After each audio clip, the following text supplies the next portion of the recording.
Yo, this is Real Talk E. Welcome to the locker room. We talk nothing but basketball. If you want to be part of the locker room, you obviously have to be part of the team. In order for you to be part of the team, you have to subscribe. So subscribe and share the video to not only be part of the team in the locker room, but to also be a part of our daily basketball conversations, so that you don't miss nights of basketball like this. Now, there's a lot going on yesterday. Mind you, we only had 2 games, but there was a lot going on. We're back. I apologize for being gone for so long. I apologize for not being consistent for the last month, but now we're here and hopefully, I'm not gonna say 100%, but hopefully, God willing, I'm, posting every single day from here on to the end of, the finals. So please, please forgive me, and let's get started with today's video. So we had first game of the night, phenomenal game. We had the Heat go up against the Bucks. Now it's the 8th seed going up against the 1 seed. The Heat are already up 2-1. Game 1, Giannis was injured.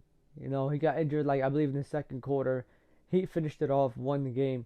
Game 2, I believe that's when the Bucks came back. They won that.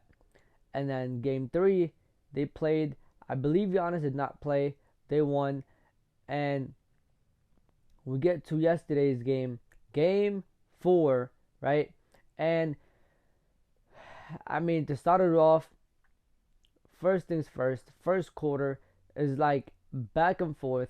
But nobody in the Heat is doing anything except Jimmy Butler. He puts up like 22 points in the first quarter. He's hitting threes. And Jimmy Butler is not the best 3-point shooter. But first quarter, he comes out. He's hitting threes. He's getting to the basket. He's like trying to pass the ball. Obviously, no one is really scoring. But, he's pretty much putting the team on his shoulders. He's doing everything that he can offensively. And then playing defense on the other end.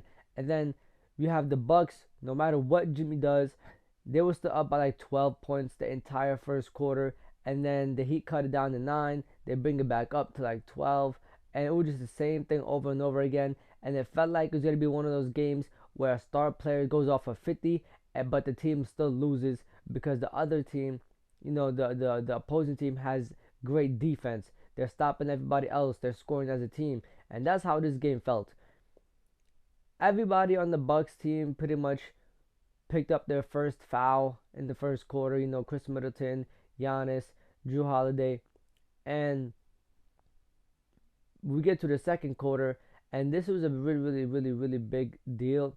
I believe Drew Holiday picked up his second. He had to sit down a little bit. I don't remember if that was in the first or the second, but that was a huge factor. And then in the second quarter, Jimmy Butler pretty much only scores 2 points. Now, y'all know I hate when players come out and they go so crazy in the first quarter, and then when it comes to the second quarter, they give you 2 points. Like, if you're going to give me 22 points in the first quarter, at least give me 8 points in the second. At least give me 8. Not 2. Because if you could get me 22 points in the first quarter, you could definitely give me 8 points in the second. But second quarter comes, it's still Bucks pretty much all the way. They bring up the lead like up to like I believe 15, and they're pretty much playing defense. You know how the Bucks are. Then get up into you. They're big bodies. They're very heavyweights, and they just like play way bigger than the Heat. And the Heat was struggling. They did not know how to respond. Bam Adebayo could not play for a long time. He was in foul trouble, and they don't have Tyler Hero, so a lot of offense is not there. You are like, damn, who's gonna help Jimmy Butler? If the Heat want to win, somebody needs to help Jimmy Butler. He ends the half with 24 points. 24, all right. Giannis, I believe, ends the half for like 16 points, right? And he has a good all-around game. We get to the third quarter, and like I believe Jimmy Butler scores like 10 points here. I believe he scores like 10 points in the third quarter.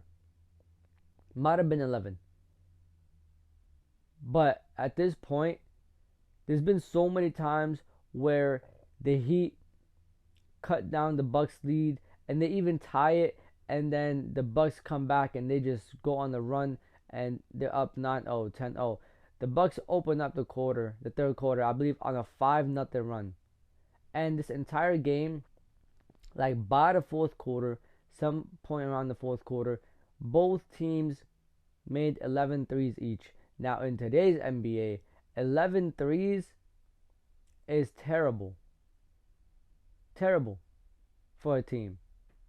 But for these two teams going up against each other, I guess most of their scoring comes in the paint anyways, so it doesn't really matter, especially like from their star players. They really just get to the paint, mid range, and that's how they score. They get to the basket and stuff like that.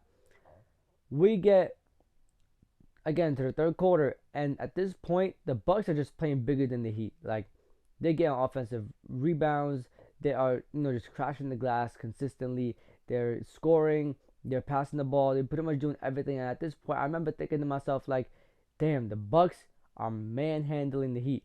Like the Heat are just not man enough right now to really get up with the Bucks. Like they do not have the hunger. They do not have heart right now. And it felt like they got Jimmy Butler under control. It felt like they had him pretty much locked up, and it was like, okay, what's gonna happen now? Like obviously he has like 35, 36 points, 33 points, something like that. And you was like, okay, so what's gonna happen? Obviously he does not have enough to take down this whole Bucks team. We was all wrong. All of us are wrong. We get to the fourth quarter, and this is where Jimmy Butler really showed up. I believe he scored 24 points in the fourth quarter. 24 points in the fourth quarter. So he gave me 22 in the first, 24 in the fourth to close it out. Now that's phenomenal. And at this point, Giannis has a triple double. The Bucks had a 15-point lead that was cut down to 9, and it was cut down to 7. Chris Middleton fouls out. Great play by Jimmy Butler. Just gets the ball and just attacks Chris Middleton. He knows that Chris Middleton is in foul trouble and he cannot afford to pick up his 5th one or his 6th one, and they know that Chris Middleton is very important to the Bucks, scoring and offense. And what he does, he attacks him and makes Chris Middleton pick up his 6th foul. Now, in my opinion, I would have just let Jimmy Butler get the 2, and then Chris Middleton, come back and score or whatever, because it's the end of the game. So at this point, the scoring is gonna be on Chris Middleton's back. It's gonna be the ball's gonna be in his hands. He's gonna have all type of freedom, and it's his time to shine. And by him fouling Jimmy Butler, I believe it hurts the team a lot. He has to sit out, and now everybody else has to do something. Giannis, to be honest with you, in my opinion, was terrible down the stretch. I mean, there was time he would literally get to the basket. He would do a 360 or whatever, throw it up, and it just was not going. Like a lot of shots he was taking at the basket just missed time after time after time. And that also hurt the team. The Heat started getting rebounds. They started playing big. They started, really manhandling the Bucks at this point. And Jimmy Butler, man, like 2 back-to-back threes. The second one was called out to be a 2, but 2 long shots that gave him 51 points and also gave the Heat, I believe it was a 1-point lead or a 2-point lead. And at this point, it's back and forth, but eventually the Heat just take a lead, and the Bucks just could not do anything about it. They were running out of time. They tried to play the foul game with about 25-30 seconds left, and obviously Jimmy Butler came to the ball, hit the shots, and had one of the best games, not only of his career, but as a Heat player. Like, out of any Heat players, he had the career high on points last night, and that says a lot because the Heat have had Shaq play for them. They've had LeBron, Dwayne Wade, Chris Bosh, so on and so forth. Like, just so many great guys that have played for the Heat. And Jimmy Butler last night with 56 points, career night, to just propel the Heat over the Bucks and give them a 3-1 lead. The 8th seed is up 3-1 on the number 1 seed, and the Bucks are facing elimination right now. Like, they could get bounced out of the playoffs. Now, if you guys didn't know, 93% of teams are up 3-1, go on, and move on to the next round. The other 7% is only 13 times. So y'all do the math and see how much, you know, times is the 93%. But that shows you a lot. So basically, it's a 93% chance that the Heat move on and face the Knicks in the second round. And that's also if they finish their 3-1 series and, basically take down the Cavs, which I think the Cavs still got one more win in them, and then the Knicks taking that win, going to the next round.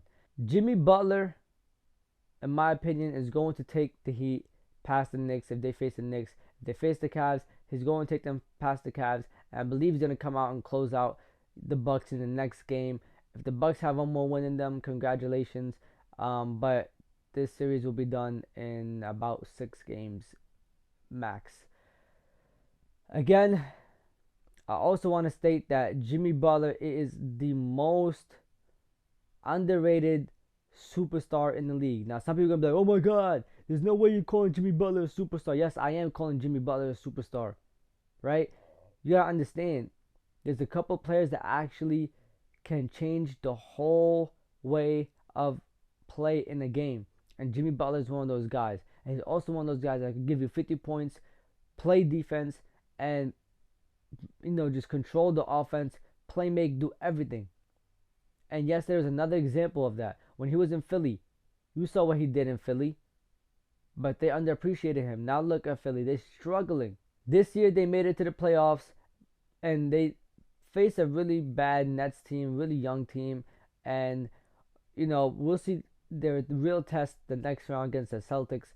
But, like I said, Jimmy Butler to me is the most underrated superstar in the league. I believe a lot of people don't appreciate his talent, and it's because his playoff version of him is way different than his regular season version, and is a huge day and night noticeable difference. But anyways, enough of that game. Shout out to Jimmy. Shout out to the Heat. If they could defeat the number 1 seed and have one of the biggest upsets in NBA history, that would be amazing. We had the Lakers go up against the Grizzlies for our next game, and oh my God, this game was amazing. This is another game that was great. I mean, Grizzlies come out, there goes 6-0. The Lakers miss their first 6 shots, and then Jared Vanderbilt just comes out and he just goes insane. I believe he scores 10 points in the first quarter, and at this point, AD only has 2 points in the first quarter, and he only shot those 2 points from free throws. He did not get a real shot. He did not get a jumper. He did not get a dunk. None of that. LeBron has 0 points. But he had 4 rebounds, 2 assists. And they just depended on the rest of the team to really carry them.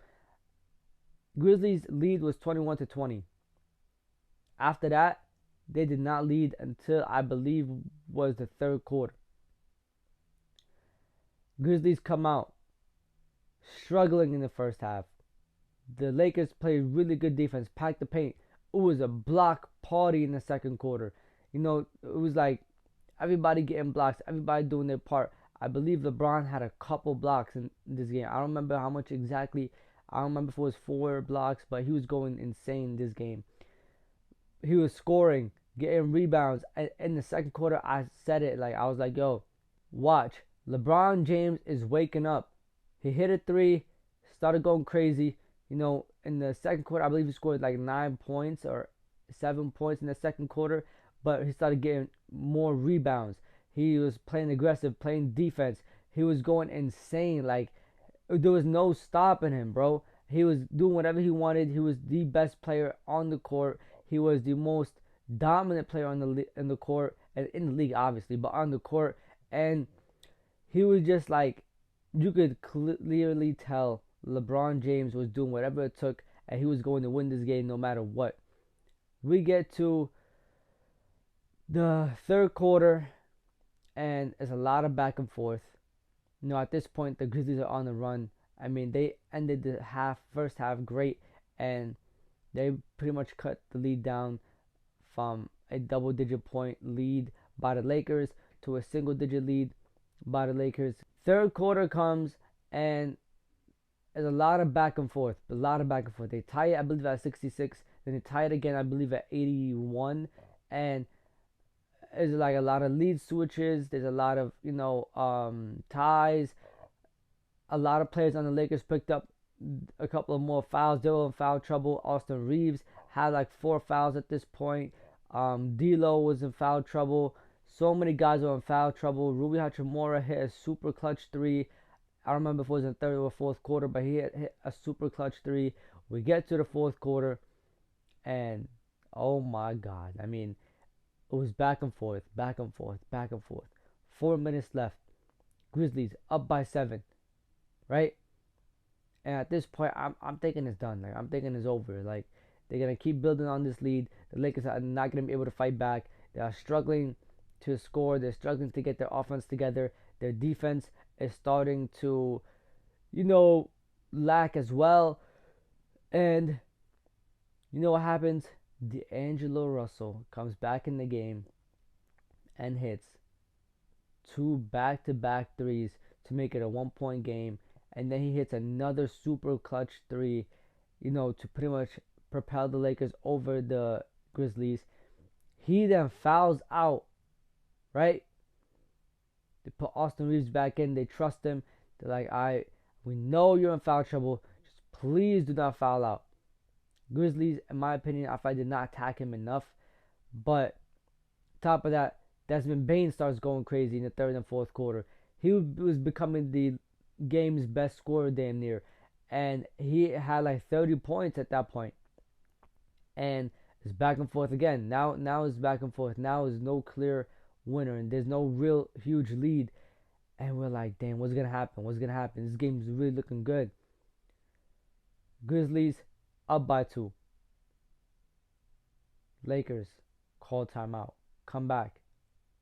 No, before that, let me talk about before that, right? Because they come back and they tie it, right? And then AD gets a block and sends everything to overtime. Blocks John Morant, I believe it was. We'll go to overtime. But before that, it was about 25 seconds left in the game. Lakers have a chance to make a move. I don't remember if they were already up by 2 or up by 1, but they had a chance to make it, I believe, a double possession game. And LeBron James takes a lot of time off the clock. I mean, it was 25 seconds left. I don't believe they tried to get a shot off until like 8 seconds left in the game.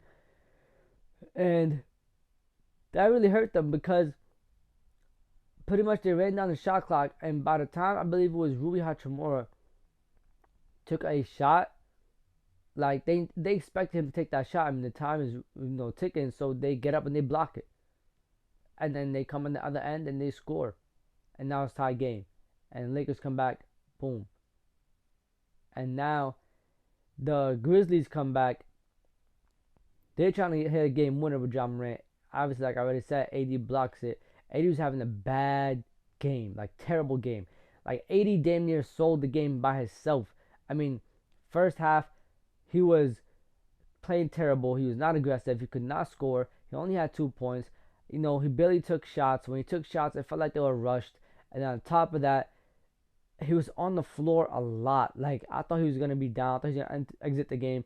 And they were hitting him in the groin. They were hitting him in areas that would, like, really knock him down. And the refs did not call anything at all.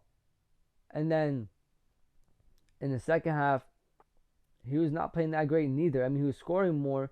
He was taking more shots. But he was still not that aggressive.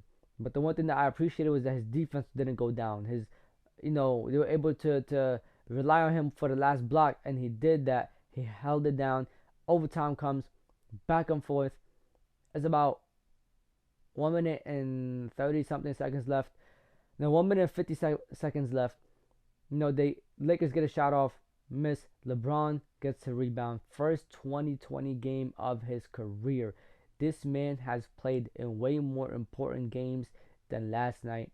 He has played for championships, multiple championships. He has came out and played in game 7s, and last night was his first 20 point and rebound game of his career. That is insane. This is the same person that Dylan Brooks said that he's getting too old. And speaking about Dylan Brooks, there was the last possession that really sealed it. I believe the Lakers were up by 3 or 2. Regardless, doesn't matter. Brooks guarding LeBron. You know what LeBron does? This time he takes it himself. Usually he gets to the paint and he kicks it out. Try to make the best move possible. But this time he's like, no, I'm going to take it by myself. And I had a feeling he's going to take it by himself this time. Gets to the paint. Gets Dylan Brooks on him. Dylan Brooks basically hits his arm. LeBron puts it up. Jaren Jackson, I believe he was right there. And one. And that's it. Hits the free throw. Lakers up by like 5 or 6 points. And there's no winning for the Grizzlies at that point. Down 3-1. And like I said, Dylan Brooks needs to stop opening his mouth. Just shut your mouth. Shut up. Shut up. You're not that nice. All you're doing is provoking players that are way better than you and your team. Ja Morant is nowhere near as good as LeBron James. And LeBron's like 38 years old. He was taking charges last night. He had his first 2020 game of his career. And y'all could not do anything about that. And honestly, if he wanted to go off of 40 points with the 20 rebounds last night, he could have done it. But he did not do that. Because he has a better team now. And you want to talk about he's too old? You're forever going to be a little boy to him. Forever. You're forever going to be a little boy to him. You're not going to be able to guard him. I'm telling you right now. None of you Grizzlies players will ever be able to guard him. And that's a fact. I know you might look like you're doing something on the stat sheet. On paper, he might look like he's struggling against you. Trust me, he's not trying. If LeBron is trying, he wants to get past you, he would destroy you. And that's a fact. He's played way better defenders than Dylan Brooks and Tillman and all the other guys that they have on the Grizzlies. LeBron is a whole big body compared to them. LeBron's a grown-ass man compared to them. They are little. They just getting their feet wet. And they about to be the second seed getting kicked out in the first round. Lakers up 3-1. Another playing team that came out last night. It was up 3-1. Amazing. I mean, these playing teams, these 8 seeds are really, 7 seeds are really showing up and showing out. Anyways, that's enough for me rambling, chatting. It's time for y'all. Let me know what y'all think down below. Like, comment, subscribe, and share. This is Real Talk with Ian. It's time to leave the locker room. I'm going to catch y'all. Safety. Irving puts it up. It's good. Kyrie Irving from downtown. The officials have to review it. And the Lakers win the game. Banks it in. He banks in the 3 to win it. Good. That's why he's NBA All-Defensive Team. Adebayo, sky high with the block and rejection. This is for the win. Got it. Wow. At 7, working against Butler, got down.